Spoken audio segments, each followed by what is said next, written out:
अफसरशाही, भ्रष्टाचार और पीसी, ये सबसे ज्यादा सुने जाने वाला 3 शब्द अगर आप कहेंगे तो यही है। लोग अफसरों की मनमानी से परेशान हैं और इसमें सामान्य जनता के साथ साथ जो समाज में प्रबुद्ध लोग हैं, सो कॉल्ड शक्तिशाली लोग हैं, जो जनप्रतिनिधि हैं, हर व्यक्ति ये बताता है कि साहब ये जो सरकार है ये अफसरों का जंगल राज है। हम लोगों ने अपराधियों के जंगल राज का एक दौर देखा है, आज बिहार में अफसरों का जंगल राज है।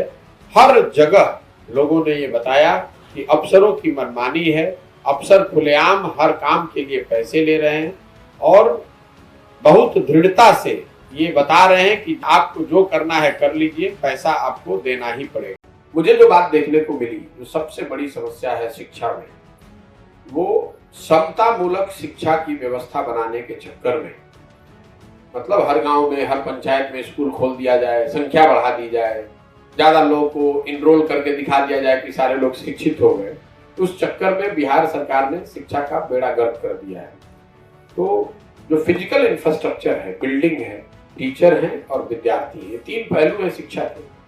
ये तीनों चीज का समायोजन नहीं है। सबसे बड़ी समस्या ये है कि इसका समायोजन नहीं है। गुणवत्ता पर बाद में आएंगे। जहां बिल्डिंग है वहां टीचर नहीं है समुचित संख्या में, जहां समुचित संख्या में टीचर है वहां पर बिल्डिंग नहीं है, जहां दोनों है वहां बच्चे नहीं है। और विद्यालयों की स्थिति यही है जो आप लोग सब लोग जानते हैं। मोटे तौर पर लोग उसको खिचड़ी बांटने का सेंटर या फिर पोशाक और कुछ अदर बेनिफिट जो सरकार दे रही है उन बेनिफिट्स को कलेक्ट करने का सेंटर मानते हैं। एक जो शैक्षणिक माहौल होता है, एक जो परिवेश होता है कि भाई ये विद्यालय है, यहाँ पढ़ाई होती है, वो कहीं ना कहीं खत्म हो गया है।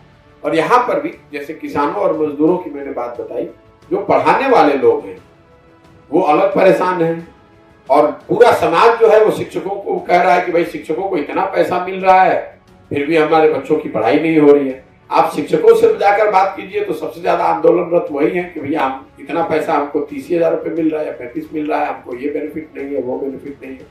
तो कहीं ना कहीं पूरी शिक्षा व्यवस्था का ध्वस्त हो जाना इस सरकार का, कम से कम नीतीश जी की सरकार का, मैं सबसे बड़ा फेलियर मानता हूं। इसलिए कि देखिए, अगर सड़क नहीं बनी है, कल एक अच्छी सरकार आएगी तो शायद सड़क बन जाएगी, लेकिन जब शिक्षा व्यवस्था 15-20 साल, 25 साल, 30 साल खराब हो जाए, ध्वस्त हो जाए, तो 2-3 पीढ़ियां बिहार की बिल्कुल बर्बाद हो गई। जो व्यक्ति, जो बच्चा स्कूल से पढ़ के निकल गया, कॉलेज से पढ़ के निकल गया और उसने पढ़ाई नहीं की, सिर्फ डिग्री ली, अब वो जीवन भर शिक्षित व्यक्तियों के मुकाबले पीछे ही रहेगा।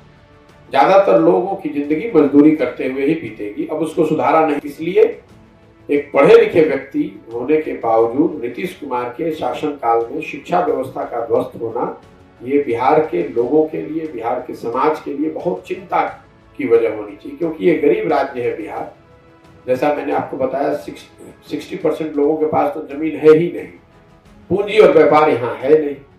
तो शिक्षा ही एक जरिया था जिसके जरिए आप गरीबी से निकल सकते थे। जब वो व्यवस्था खत्म हो गई तो गरीब आदमी के गरीबी के कुचक्र से निकलने का एक बड़ा माध्यम खत्म हो गया।